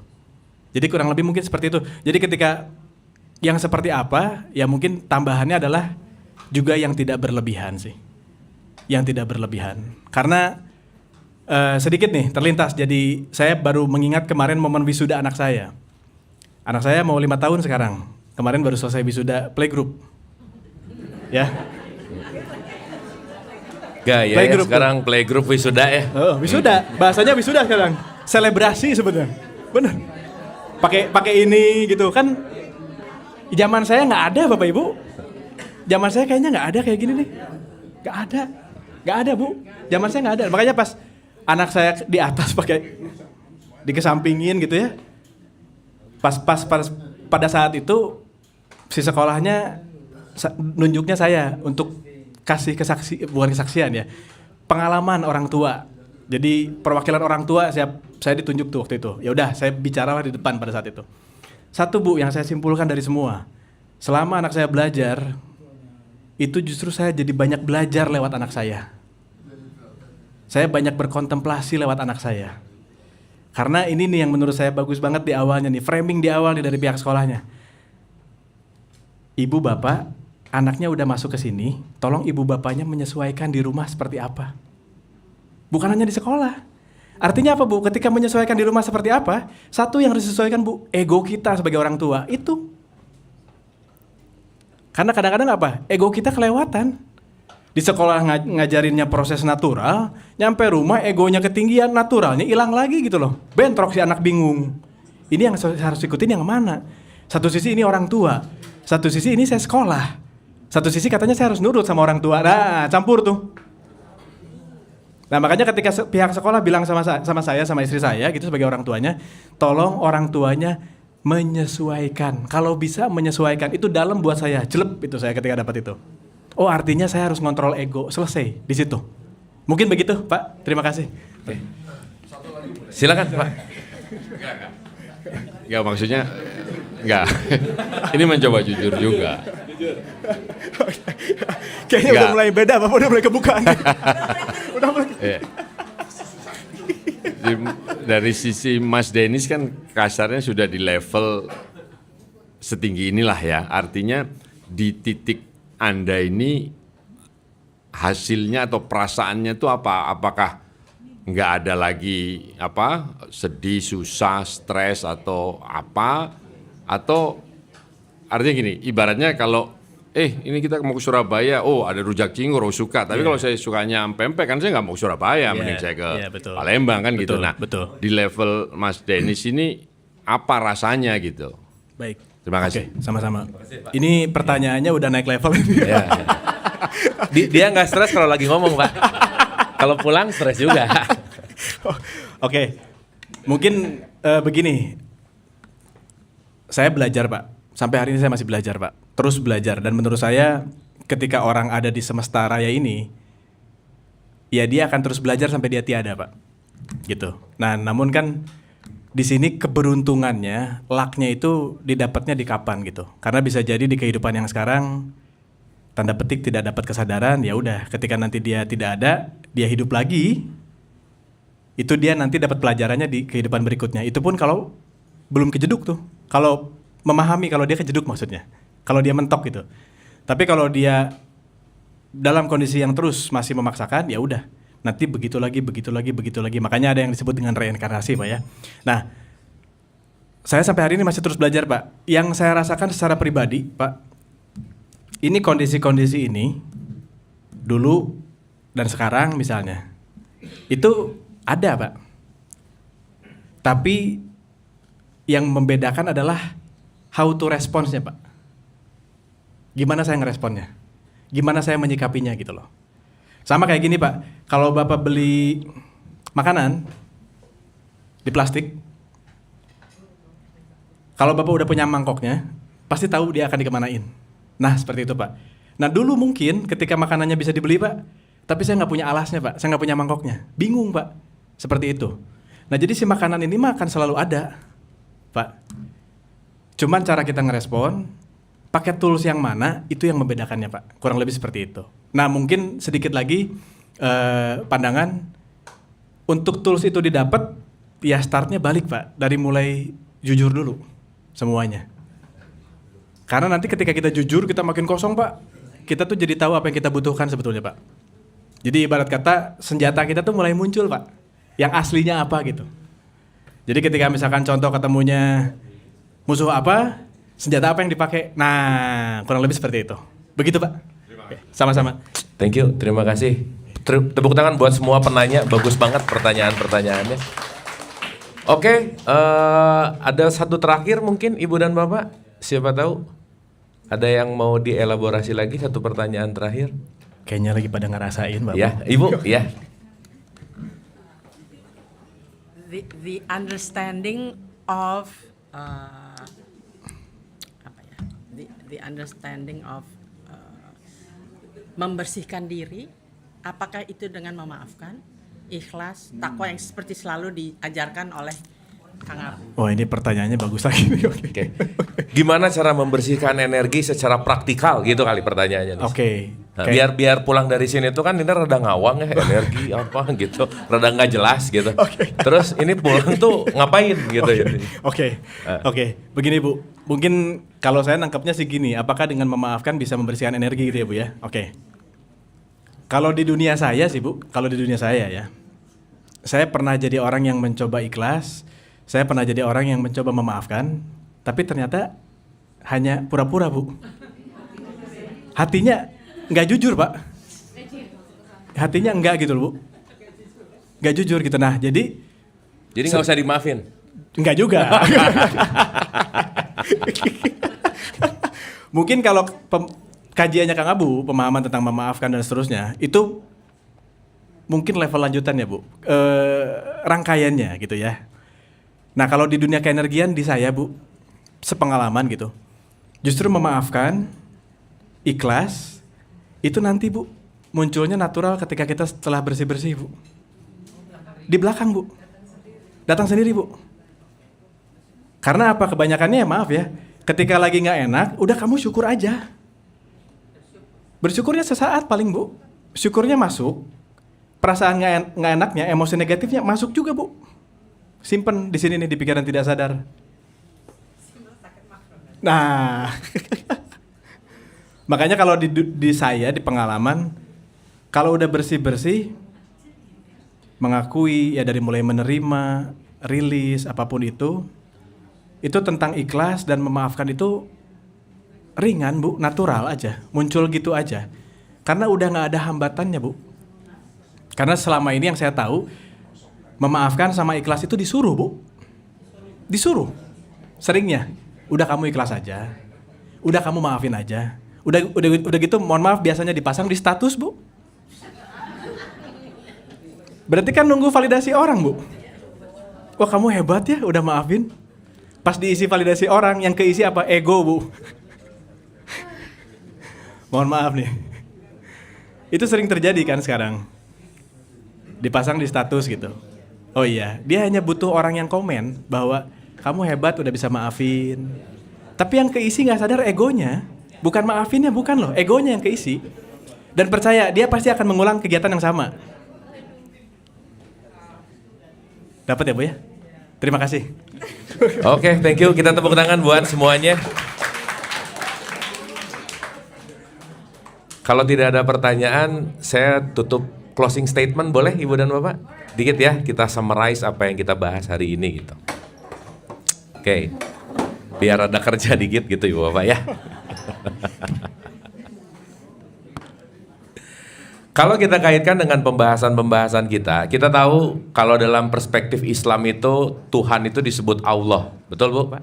Oke.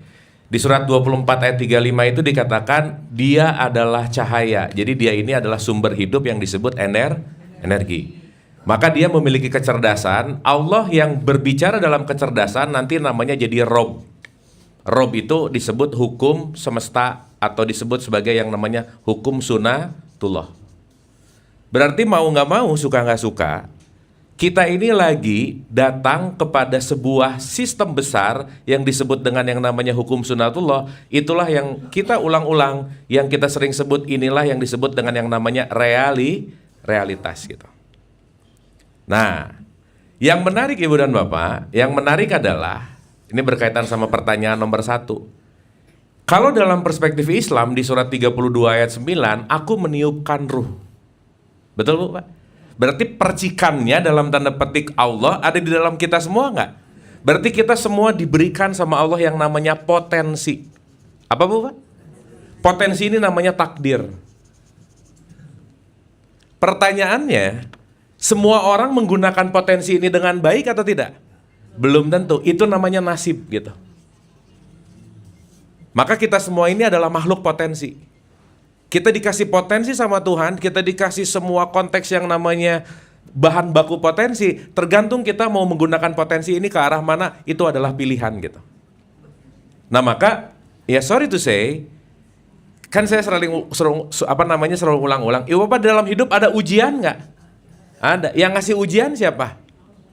Nah ini kalau jawab Allah mah, udah kita makan sore aja lah gitu. Enggak lah. Oh jujur ya. Nah, gini nih, maaf ya. Jadi ada level kesadaran basic, ada level kesadaran middle, dan ada level kesadaran tinggi nih. Kalau level kesadaran basic, dia akan selalu mengatakan, itu terjadi kepadaku, kita menjadi korban. Itu nomor 1, victim. Jadi misalkan ada sesuatu, gara-gara dia. Oh itu lukanya banyak banget aja. Dah, oleh karena itu kalau tadi mau nanya practical way, betul, Ibu Bapak ikhlas, memaafkan itu buah. Jangan dicari dan jangan dilakukan. Tapi proses menuju membuahnya itu yang perlu kita lakukan. Karena semua itu adalah hasil menanamnya sebenarnya. Nah, artinya satu aja Ibu Bapak, satu aja. Pilihan kita mau memperbanyak luka atau mengurangi luka, tinggal satu. Kita mau banyak menyalahkan atau tidak, udah itu aja. Saat ada blaming terhadap sesuatu, seakan-akan itu datang kepadaku, yang itu apalagi Allah memberikan itu kepadaku, kita lupa bahwa ada hukum Rob yang disebut sebab akibat. Semua yang datang kepada kita, itu semua adalah konsekuensi yang perlu kita alami gitu kira-kira. Nah maka nanti setelah kita paham ini semua, hidup itu nggak bisa lepas dari hanya menerima yang namanya kenyataan. Titik, udah nggak ada lagi. Titik udah. Nah, yang menarik dari lahir kita dikasih potret-potret yang seharusnya. Begitu lahir, nah, yang sukses itu yang punya mobil 5, potret, cetek, 5 sukses. Kalau 3 enggak. Nah, ini tuh harus gini, harus gini, harus gini, harus gini, harus gini, harus gini. Berarti potret-potret kita ada nggak? Banyak banget nggak kira-kira? Jadilah program gitu. Nah, saat program ini nggak cocok sama kenyataan, mulai clash di situ. Maka saya sering sebut di sini ini namanya ekspektasi. Dan suka nggak suka, mau nggak mau, itu kita diwariskan dari orang-orang terdekat gitu. Nah, makanya ibu bapak dalam proses hidup, mau itu nanti orang tua atau anak, kata kuncinya adalah long life education, pembelajaran tanpa henti gitu. Semuanya terus semuanya belajar. Dan orang yang belajar itu, maaf ya, nggak mungkin nggak ketemu salah tuh nggak mungkin. Jadi ibu bapak jangan pernah nggak pengen salah karena nggak bisa gitu. Karena nanti mau urusan benar atau salah, ujung-ujungnya kenyataan. Maka kata kuncinya adalah gimana kita selalu ada dalam wilayah yang namanya proses. Nah tadi makanya Dennis bilang, ya makanya kalau dalam perspektif Quran tuh kan ending-ending mau penutup Quran itu kalimat terakhirnya di surat 3 terakhirnya, Qul huwallahu ahad. Aku hanya akan bisa menyatu dengan kenyataan bahwa yang membuat aku tidak menyatu dengan kenyataan adalah gambaran-gambaran aku tentang hidup yang seharusnya seperti apa. Seharusnya seperti apa. Nah, seharusnya itu nanti muncul jadi luka-luka tuh semuanya. Nah, apapun yang datang ke kita sebetulnya mau menyembuhkan dan mau menyelaraskan dengan yang namanya kenyataan. Nah, jadi ibu bapak, bahasa yang paling sederhana adalah yang selalu kita ulang-ulang, berhenti untuk menyalahkan. Karena waktu kita menyalahkan, kita masih ngerasa bahwa ini adalah korban gitu. Tapi sadar bahwa segala bentuk terjadi dalam hidup semuanya adalah konsekuensi gitu. Makanya alih-alih menyalahkan, melihat itu sebagai pembelajaran apa yang aku dapatkan dari kejadian ini gitu. Nah, nanti titik tumbuhnya akan terjadi di situ gitu. Gitu sih intinya. Nah, jadi yuk ibu bapak, kita dikasih potensi. Dan potensi ini, maaf ya ibu bapak, urusan ini maaf banget, nggak ada yang bisa nolong kecuali diri kita sendiri, titik udah. Titik aja udah. Mau ibu bapak datang ke Dennis, nganggap Dennis akan bisa nolong kita, nggak akan bisa. Semuanya hanya fasilitator. Yang akan bisa menolong diri kita hanyalah diri kita sendiri, titik. Makanya hashtagnya adalah my life is my making. Hidupku adalah pilihanku. Kalau kita tidak merubah, nggak akan ada yang bisa ngerubah siapapun. Karena eksternal, sesuatu hal yang nggak bisa dikontrol oleh siapapun gitu intinya. Nah, harapannya Bu, Pak, dengan kita memperbanyak pengetahuannya lebih luas, pemahamannya lebih luas, penerimaannya lebih luas, arah pertumbuhannya pun jadi akan lebih baik gitu kira-kira. Nah jadi ibu bapak nggak akan pernah selesai dalam kondisi apapun. Dan kalau tadi ada pertanyaan gitu ya, ini ngomong langsung to the point aja ya. Master misalkan, Dalai Lama ditanya, Master masih marah nggak? Dalai Lama jawabannya bagus, ya masih lah. Tapi marahnya saya beberapa tahun yang lalu ya mungkin 3 hari, sekarang 5 menit gitu kira-kira. Jadi nggak mungkin kita nggak melalui tahapan chaos tuh, nggak mungkin ibu bapak. Tapi seberapa lama saat kita keluar dari titik tengah bisa kembali ke titik tengah, itu namanya proses latihan gitu. Makanya kembali dari keluar dari titik tengah, tobat lagi, tobat. Kata kuncinya adalah kembali ke titik tengah. Nah nanti di sini yang disebut titik kesadaran tuh ada di sini gitu. Oke ya ibu dan bapak ya. Jadi ujung-ujungnya cuman satu aja. Masalah dalam hidup adalah apa yang aku inginkan nggak kejadian. Udah itu aja. Betul ibu bapak? Dan ibu bapak mau doa lewat dari semua masalah hidup nggak? Ini ada doanya ibu bapak. Udah aja. Ibu bapak mengamalkan doa ini 50-60% hidupnya aman aja udah. Dan doanya cuma 3 kata. Ibu bapak amalin aja udah ini. Siap? Doanya adalah entar juga lewat. Udah gitu. Ya. Iya, entar juga lewat. Nanti juga lewatnya kira-kira. Lewat udah. Sip ya. Karena segala sesuatu pasti akan berlalu. Tidak ada yang permanen dalam hidup.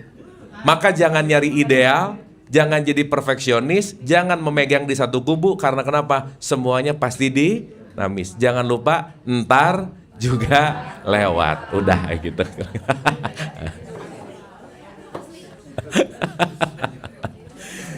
Iya.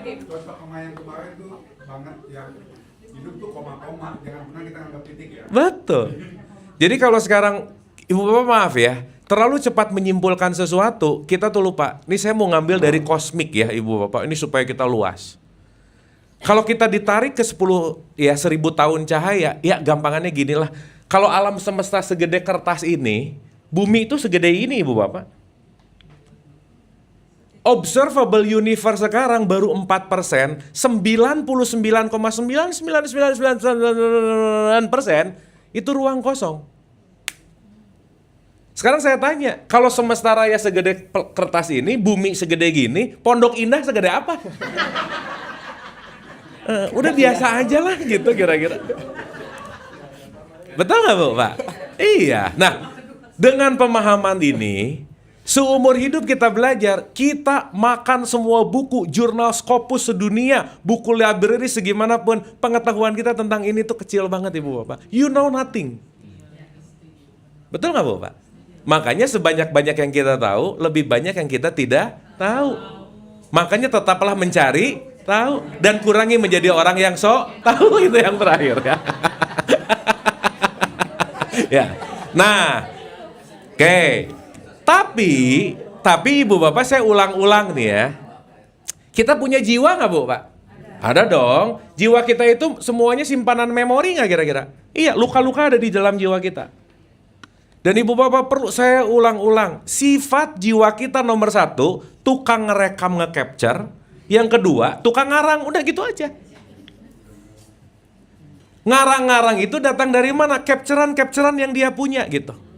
Sehingga dia mengarang sesuatu yang tidak sesuai dengan kenyataan, bahkan dia lebih percaya karangannya daripada kenyataannya. Betul nggak Bu, Pak?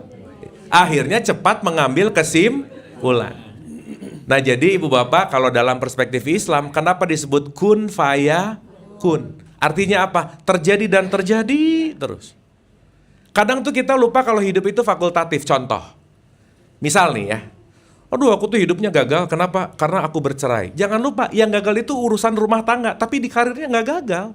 Cuman satu yang gagal, tapi di tempat yang lainnya kan enggak gitu. Gagal satu dianggap semuanya jadi gagal. Aduh ini bad day, yang bete-nya cuma 5 menit kok sehari jadi bad day sih, kan cuma 5 menit sebetulnya. Gitu kira-kira. Nah sehingga betul tadi, selalu gunakan koma karena tidak pernah ada kesimpulan yang paling optimal dan yang paling absolut, karena hidup ini adalah berjalan dan menuju gitu. Kita ini makhluk potensi dan ongoing gitu kira-kira. Jadi ya maaf ya Ibu Bapak, kadang orang aduh hidupnya gagal, tar dulu. Gagal itu baru scene sedikit scene. Kayak buku gitu Bu, Pak. Chapter 1 kesuksesan. Chapter 3 ya rada gagal sedikit lah gitu. Ya mungkin 20 chapter gagalnya nggak apa-apa kan nanti ada chapter 21 gitu kira-kira. Tapi poinnya adalah kita tidak bisa menilai dalam satu snapshot kehidupan. Karena kenapa? Hidup ini adalah sesuatu rangkaian yang panjang gitu Bu. Oke Ibu Bapak. Sip ya. Energi mulai melemah memang ya. Ya, soalnya makanan udah ready ya. Nah, memang di sini tuh niatnya mau makan bareng nih. Nunggu makan disiapin ngobrol gitu kira-kira. Jadi ya gitu aja ya. Jujur. Oke, terakhir Dennis mungkin final statement untuk pembahasan kita hari ini di recap jadi satu kesimpulan yang sederhana. Silakan sebelum kita tutup. Oke, terima kasih Kang Abu. Mungkin tadi ngambil dari terakhir ya penutupnya Kang Abu bahwa jiwa ini kadang-kadang dipakainya seringnya ngarang gitu kan. Saya jadi ingat waktu saya dulu SD. Kan di sekolah diajarin ngarang Bapak Ibu ya. Ini kayaknya udah pada tahu ya kemana arahnya ya. Di sekolah itu kan diajarin ngarang. Jadi untuk memunculkan kreativitas sebetulnya kan, untuk apa imajinasi nih. Jadi menurut saya paradoks diajarin ngarang untuk memunculkan imajinasi, tapi jangan sampai pas udah gede jadi ngarang cerita kehidupan gitu loh. Ya, makanya tadi definisi letak nurani jujur ini untuk membatasi itu, Pak, supaya ajaran kita sejak SD kita diajarin ngarang ini supaya landingnya di tempat yang tepat. Itu aja sih kurang lebih. Oke, terima kasih. Kita tepuk tangan buat kita semua. Kita tutup doa sebentar. Ala hadiniyah al-fatihah. A'udzubillahi minasyaitonirrajim. Bismillahirrahmanirrahim. Iyyaka na'budu wa iyyaka nasta'in ihdinas siratal mustaqim siratal ladzina an'amta 'alaihim ghairil maghdubi 'alaihim waladdallin. Amin. Allahumma rabbighfirli wa liwalidayya warhamhuma kama rabbayani shaghira. Rabbana atina fid dunya hasanah wa fil akhirati hasanah wa qina adzabannar. Wa adkhilnal jannata ma'al abrar ya aziz ya ghafar ya rabbal alamin. Subhana rabbika rabbil izzati amma yasifun wa salamun alal mursalin walhamdulillahi rabbil alamin. Amin, amin ya Allah ya Rabbal Alamin. Ibu Bapak terima kasih, mohon maaf lahir dan batin. Ibu Bapak senantiasa sehat dan bahagia. Wabillahi taufiq wal hidayah. Assalamualaikum warahmatullahi wabarakatuh. Terima kasih. Waalaikumsalam warahmatullahi Hatur nuhun.